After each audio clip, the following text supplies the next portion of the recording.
So I've actually also came across an even further method to save even more energy with this, to pull this pin back to allow the servo to move.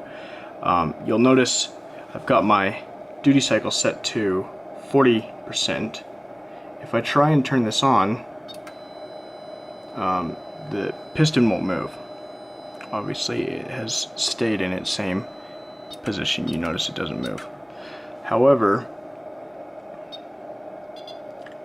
if I turn the duty cycle all the way up to, say, 90% initially, and turn the power on, of course the servo, or the solenoid, also turns on. Oops, we must have a disconnection somewhere here. Let me just fix that. There we go.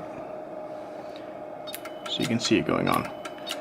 Now, you know, before with the 40% duty cycle, it wouldn't move the servo. However, and I've been playing around with this to see how low it can go. With the piston at least brought back in the initial in the position we want it to be in right at first, and then taking it down to 40% after it's already in that pullback position, you can see that it holds its position. As I go down, there's 34% duty cycle. And you can hear it start to vibrate. You don't hear any noise at about 40%, I've noticed. But notice my power, only 53 milliamps. That's significantly lower. So, and then shutting it off. And now powering it back up, obviously the 40% won't do it.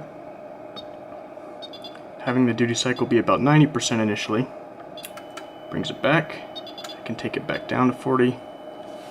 And I can do all this in a microcontroller in the MSP430 with the duty cycle. I can change it immediately. So, but yeah, that works out pretty great.